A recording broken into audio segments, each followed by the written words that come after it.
जो गरीब होकर दूसरों को दान देने का उत्साह रखता है वो, और जो बलवान होने पर दूसरों को क्षमा कर देता है वो, इन दो को देवता भी नमस्कार करते हो, देवलोक के भी ऊपर गति पाने वाला है।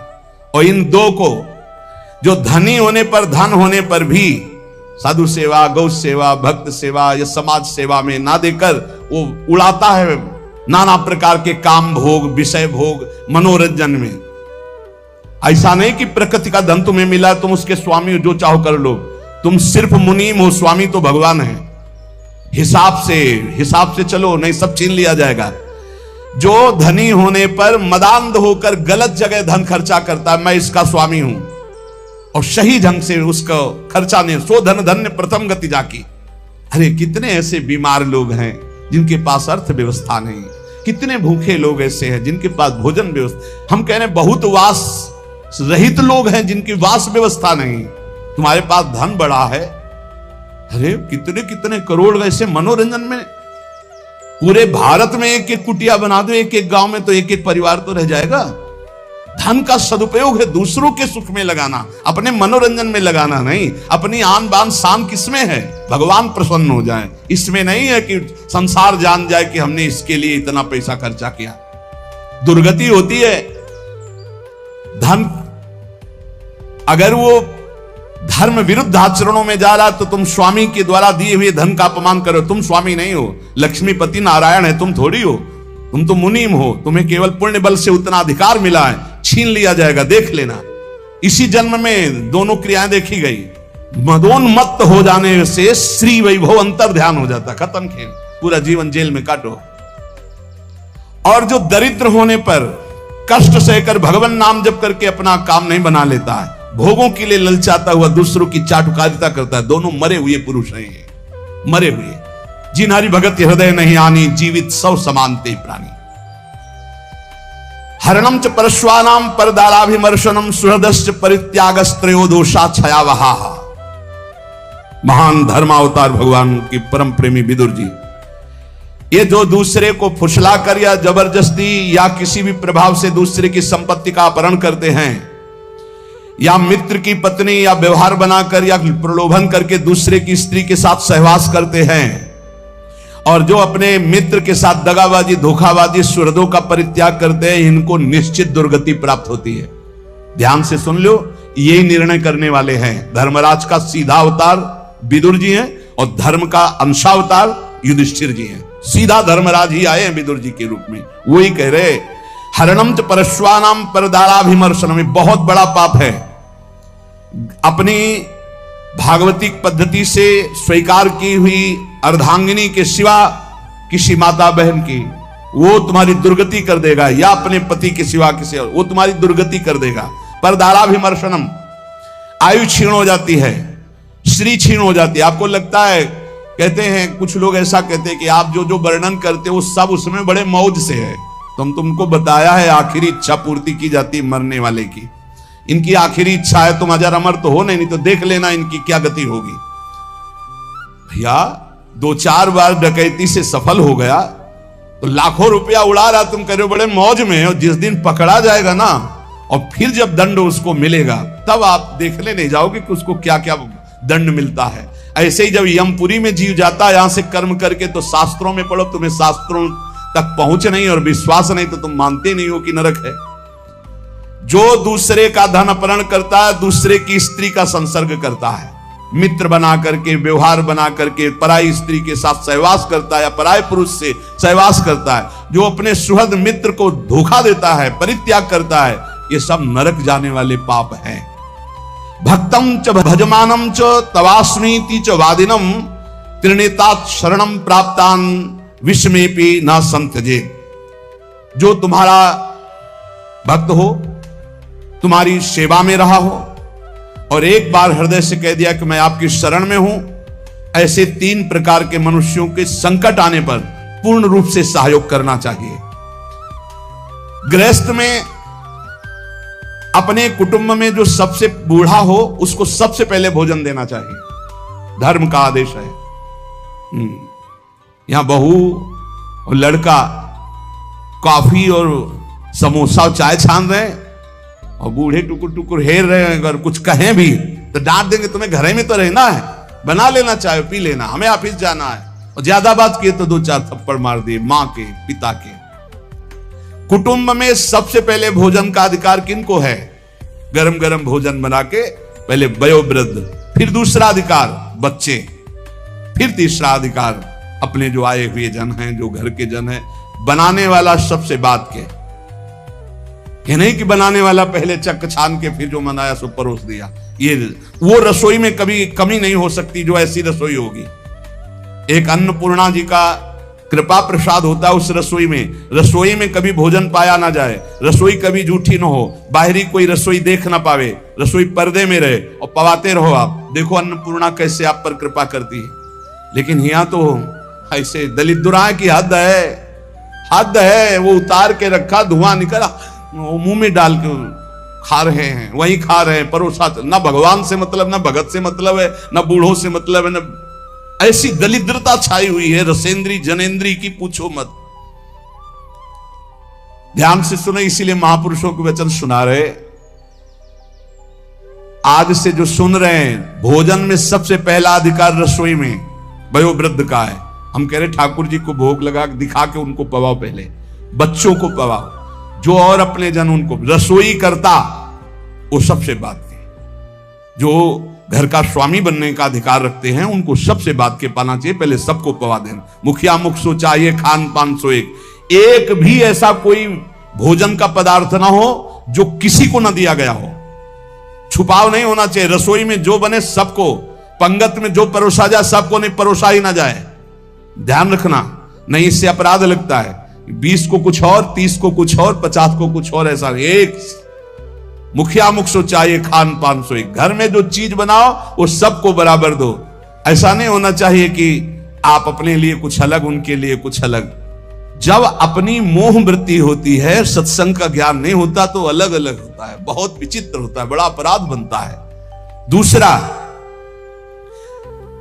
अपने संबंध में जो संकट में पड़ा हो तो बिना बुलाए अपने आप जाकर उसका सहयोग करना चाहिए। तीसरा, यदि अपनी बहन संतानहीन हो, व्यवस्था ना हो और वो अपने पास रहना चाहे तो आदर के साथ पूरे जीवन उसको रखना चाहिए। भगवान धर्म स्वरूप विदुर जी कह रहे, अगर गृहस्थी में रहकर ये 4 आचरण संभाल ले जो अभी बोले गए और नाम जप करे तो भगवान की प्राप्ति निश्चित है। बड़े बूढ़ों को भोजन में सबसे पहला अधिकार है। बड़े बूढ़े भगवान साक्षात, मातृ देवो भव, पितृ देवो भव। यदि तुम्हारा कोई संबंधी कष्ट में है तो बिना बुलाए जाओ, उसका सहयोग करो। और यदि तुम्हारी बहन संतानहीन, धनहीन है, परिवार में उसको नहीं रखा जा रहा, आप आदर पूर्वक जीवन भर रखो, इससे भगवान प्रसन्न हो जाएंगे। षट दोषा पुरुषेणे हातव्या भूतिमिच्छता, निंद्रा तंद्रा भयम क्रोधम आलस्यम दीर्घ सूत्रता। ये 6 दोष जिसमें होते हैं उसे भगवत सिद्धि प्राप्त नहीं होती। परमार्थ की उन्नति चाहने वाले, भगवान को प्राप्त करने वाले को ये 6 दोष त्याग देना चाहिए। महात्मा विदुर जी कहते हैं क्या? पहले निद्रा त्यागने का मतलब उचित निद्रा, 4 घंटे 5 घंटे। इसके बाद 6 घंटे उसके आगे जुड़ता है जो बहुत मेहनत करता है। 7 घंटे उसके आगे जुड़ता है जो गृहस्थी में है, थोड़ा भी परमार्थ में अगर अभी चलना शुरू किया है। इसके आगे जो सोते हैं वो भगवान जाने। और कलयुग की रीत ऐसी हो गई, वो कह रहा था कि हम सबको नरक पहुंचाएंगे। सूर्य उदय होते समय जो सैया में पड़ा सोया होता है, उसकी बुद्धि, उसकी स्त्री, कीर्ति, आयु, ये सब नष्ट होता है। और प्रायः इस समय हमें लगता है कि 100 में 30 जगते होंगे और 70 सोते होंगे सूर्य भगवान के उदय होने, या और प्लस हो सकता है, और प्लस हो सकता है। 4 बजे जग जाए वो तो बहुत बड़ी बात है। हम कह रहे हैं 5 बजे, हम कह रहे हैं ऐसे जग जाओ कि सूर्य भगवान उदय हो रहे हैं, आप जल्दी से नहा धो के 2 चुल्लू अर्घ तो दे दो। भुवन भास्कर पधारे, अर्घ देने की तो बात जाने तो 11 बजे दिन तक सोते हैं। हमें लगता है इनकी जिंदगी क्या है जो 11 बजे दिन तक सोते। 11 बजे तो विश्राम का समय दूसरा आ जाता है। 1 बजे रात के जगे तो 11 बजे तो थोड़ा विश्राम का समय आ जाता है। ये 11 बजे तक जगते होंगे तो राजभोग कब पाते होंगे? इनका शयन भोग तो निशाचरी ही होता होगा रात्रि में 11 के बाद, नहीं 2 बजे सोते होंगे, 3, 4, 5, 6, 7, 8, 9, 10, 11, मतलब कम से कम 9 घंटे सोते हैं। ये जिंदगी ठीक नहीं, इससे पूरा का पूरा आपका परमार्थ नष्ट हो जाएगा। विदुर जी महाराज कह रहे, एक बार कुछ ऐसे नाइट ड्यूटी वाले जन हैं, हमें लगता है अगर ऐसा कुछ हो तो सूर्य उदय के समय उठ जाओ, हाथ मुंह धो करके यार सूर्य भगवान को प्रणाम करो और थोड़ा नाम जप करो, फिर सो जाओ। अगर आप रात में जगह ड्यूटी पर सूर्य उदय के होते समय अगर सोते मिले तो आपके सुकृत नष्ट हो जाएंगे। पक्का समझो, आपका श्री वैभव क्षीण हो जाएगा। आपको लगेगा बहुत धनी है। ये धन कितने मिनट का भैया, आंख मूंदी खत्म खेल, जाएगा यहां का बैंक बैलेंस। हम उस धन की बात कर रहे हैं जो तुम्हें जन्म मृत्यु के चक्र से छुड़ाएगा। पहला है निद्रा, इस पर शासन करो। दूसरा है तंद्रा। तंद्रा का मतलब होता है ना नींद है ना जागृत है, वो एकदम खोए रहते हैं, ऐसे चेतना में आए, ना सो रहे हैं ना जग रहे हैं। सोने का मतलब था सोने में एक अलार्म बजता रहता, वो पता चल रहा है कि सो रहा है। और एक तंद्रा होती कि उसमें अलार्म नहीं बजेगा, वो चल रहा है, वो तंद्रा। और तीसरा भय। किसी ने हमसे पूछा कि आपको भय है? मुझे लगता है आपको कभी कोई भय नहीं, क्योंकि आपका सत्संग सुनते हैं। उनका एक भय है, एक भय हर समय बना रहता है कि लाखों की श्रद्धा है, हे भगवान कभी हमारे द्वारा मन वचन कर्म से ऐसा कोई कार्य न बन जाए जिससे किसी की श्रद्धा नष्ट हो जाए, उसका भगवत मार्ग रुक जाए। बस एक बात का भय रहता है, हमारे द्वारा कहीं कोई ऐसी वचन न निकल जाए, किसी को पीड़ा पहुंचे, हमारे द्वारा कोई ऐसा कर्म न बन जाए जिससे किसी की श्रद्धा नष्ट हो जाए। क्योंकि संतों पर श्रद्धा बहुत समय के बाद होती है। समय समय पर ऐसा भगवान का एक संत की क्रिया से लाखों संतों की प्रति अश्रद्धा हो जाएगी। हे प्रभु कभी हमारे द्वारा ऐसा आचरण न बने, हमारे वचन ऐसे न निकले, हमारा कोई ऐसा भाव न हो जिससे किसी की श्रद्धा का नाश हो। इस बात से भय लगता है, बस किसी की श्रद्धा नष्ट ना हो।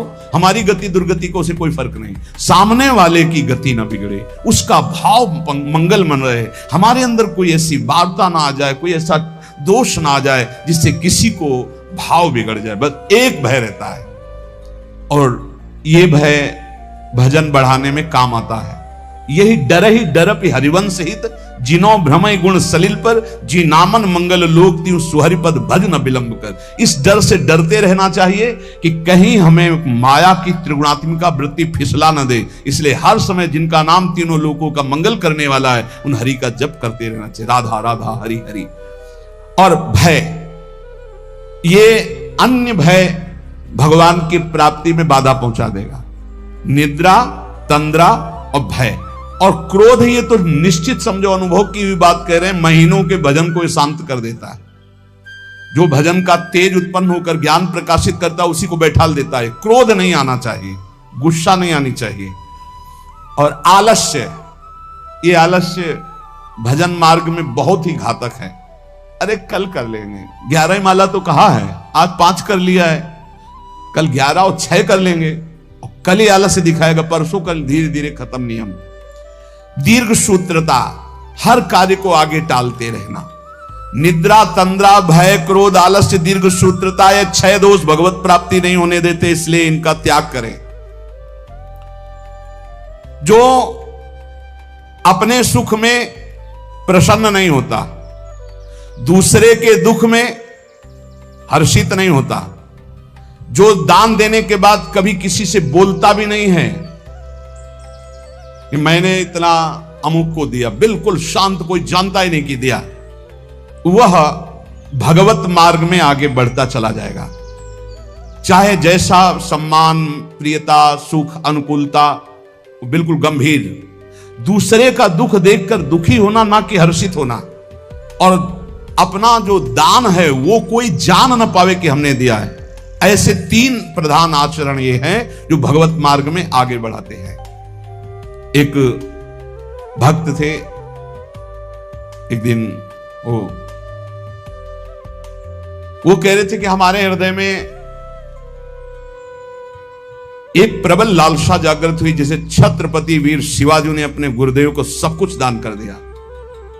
मेरा हृदय कहता है मैं अपने गुरुदेव को अपने प्राण तक दान कर दूं, फिर भी मैं संकुचित हूं कि गुरुदेव को मेरे प्राण किस काम में आएंगे। जब मैं देखता हूं कि अपने गुरुदेव को जो देना चाहता हूं अरुचि है, तब मुझे लगता है क्या करूं जिससे मैं अपने गुरुदेव को प्रसन्न कर लूं। अंदर ये बात जरूर है, और ऐसा नहीं कि वो कोई साधारण पुरुषों में कि घर गृहस्थी के ऐसे ही नहीं, ऐसे नहीं, अरबों खरबों का वैभव है उनके पास, बस ऐसे साधारण पुरुष की तरह रहते हो। दोनों पति पत्नी रो कैसे कह रहे थे, हृदय में लालसा, पर जब मैं देखता हूं कि मेरे पास जो कुछ है वो सब घास फूस है उनके लिए, तब लगता है क्या ऐसा कर दूं कि मेरे गुरुदेव प्रसन्न हो जाए। ये बात जिनके हृदय में बनी रहती है कि मेरे इष्ट देव कैसे प्रसन्न हो, मेरे गुरुदेव कैसे प्रसन्न हो, वो कभी दोष कर ही नहीं सकते। बोले मुझे कभी कुछ नहीं चाहिए, ना परम पद चाहिए, ना कुछ भागवतिक चाहिए, ना लौकिक चाहिए, आपकी केवल मुस्कुराहट चाहिए कि मेरे गुरुदेव प्रसन्न रहे। बस इसी बात से मैं जलता रहता हूं कि मैं क्या करूं जिससे मेरे गुरुदेव प्रसन्न हो जाए। ये बात जिनके गुरु प्रसन्न तो साहवन कूला, मिटी सकल कल्पित भयशूला। जो समुद्र पर्यंत पृथ्वी का वैभव प्राप्त होने पर भी खुश नहीं होता, ये खुशी का विषय नहीं, खुशी का विषय है भगवान की प्राप्ति होना। जो प्रचुर धनराशि का स्वामी होकर भी उसका भोग नहीं करता, अपनी इंद्रियों को वश में करके उतना उचित, एक हमने देखा बड़ा वैभव था लेकिन वो उतना ही प्रयोग करते थे जितना, अगर उनको 100 ग्राम पानी की जरूरत है तो 5 ग्राम पानी भी एक्स्ट्रा नहीं गिरने देंगे। कहते हैं प्रकृति का है ये, उतना ही लो जितना आपको जरूरत है, बिजली उतना ही लो जितनी जरूरत है, वस्तु बहुत है लेकिन उतना ही प्रयोग करो जितना जरूरत है, वो प्रकृति की है, भगवान ने आपके हिस्से में दी, प्रकृति की सेवा में लगा दो। समुद्र पर्यंत पृथ्वी का वैभव, प्रचुर धनराशि का स्वामी होकर भी जो अपनी इंद्रियों पर अधिकार रखता है, फूला नहीं होता, अभिमान नहीं करता, उचित प्रयोग करके दूसरों की सेवा में लगाता है, वो भगवत प्राप्ति के लिए आगे बढ़ जाता है। और जो उसका इंद्रियों के वश होकर भोगों में व्यतीत करता है, वो ऐश्वर्य से भी भ्रष्ट हो जाता है और दुर्गति को प्राप्त होता है। अनुसूयायां आर्जवम शौचम संतोषा प्रिवादिता दमः सत्य मनायासो न भवंती दुरात्मनाम। किसी के गुणों में दोष ना देखना, सरल स्वभाव रखना, पवित्र वस्त्र, पवित्र शरीर, पवित्र विचार रखना, संतोष, प्रिय वचन, इंद्रियों को भोगों से हटाना, सत्य भाषण करना और क्लेश तनिक भी मन में ना आने देना, संतुष्टायन के हर स्थिति में प्रसन्न रहना सीखो। बोले ये भगवत प्राप्त होने वाले पुरुष के लक्षण हैं। फिर देख लो, किसी के गुणों में दोष ना देखना, अर्थात किसी में दोष दर्शन ना करना, किसी में भी। एक ने 2-3 दिन पहले कार्तिक में प्रश्न किया कि हमारा संतों के प्रति दोष दर्शन होता है, क्यों, क्या आपको दोष दर्शन होता है, क्या आप संतों से?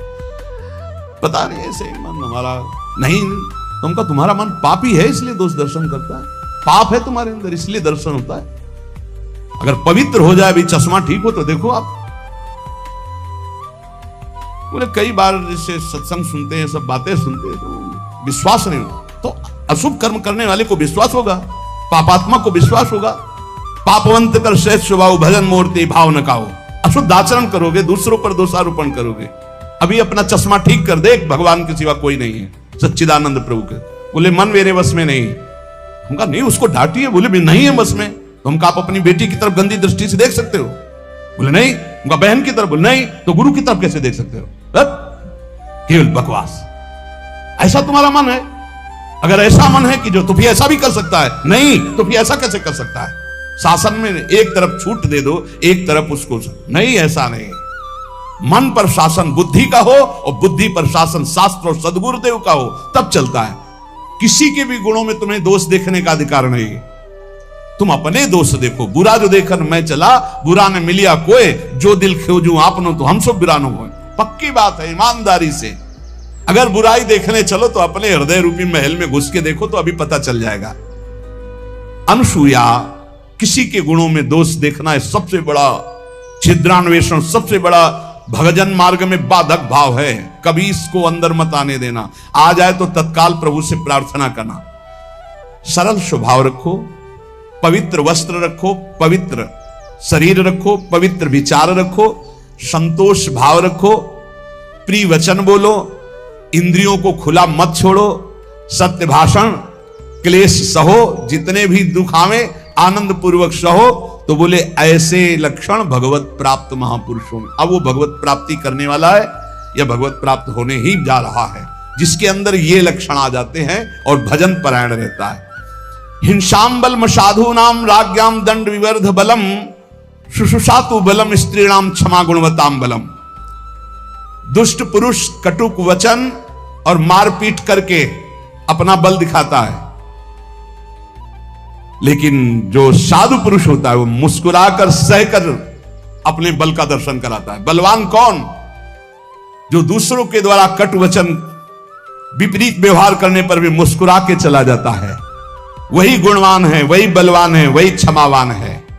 इसलिए हे राजन, मैं मधुर शब्दों में कह रहा हूं कि यदि तुम्हें भगवत प्राप्ति करनी है तो ये निद्रा, तंद्रा, भय, क्रोध, आलस्य, दीर्घ सूत्रता, इनको त्यागो। गुणों में दोष मत देखो किसी के, सरल रहो, पवित्र भाव रखो, संतोष, प्रिय वचन बोलो, इंद्रियों का दमन करो, सत्य भाषण बोलो, और जितना भी क्लेश दुख आवे चुपचाप सह जाओ, नाम जप करो, भगवत प्राप्ति हो जाएगी। इन महान पुरुषों के वचनों का बार बार मनन करो और अपने आचरण में उतारो। कभी तुम्हारा कोई पुण्य दान आदि बन जाए तो ये तुम्हारा अहंकार अंदर से उठेगा कि उसका वर्णन करूं, मत करना, वो तुम्हारे बहुत काम आएगा आगे चल करके।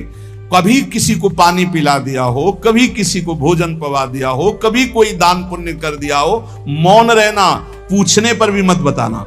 कोई पूछे वृंदावन गए थे, कुछ तो खवाया पिया होगा संतों को, मत बोलो अरे हमारे को खाने को नहीं, हम दूसरे को क्या खवा देंगे, हम ही को भगवान पवा रहे हैं। ऐसे अपने पुण्य को छुपाओ, और अगर कोई संत महापुरुषों का समागम मिले तो भगवत प्राप्ति के योग्य जो वचन निकल रहे हैं उनको ऐसे पकड़ो जैसे कोई गरीब आदमी संपत्ति को पकड़ता है, और उन वचनों का बार बार मनन करो। तो जैसे पात्र को मांजा जाता है तो निर्मल हो जाता है, ऐसे जब हम सत्संग के वचन चिंतन करते हैं तो हमारा मन, हमारा बुद्धि, हमारा चित्त, हमारा अहंकार ये निर्मल होने लगता है। निर्मल अहंकार भगवत स्वरूप है। इसलिए खूब नाम जप करो, सत्संग का मनन करो, और इसी जन्म में हम भगवत प्राप्ति करें, ऐसा निश्चय।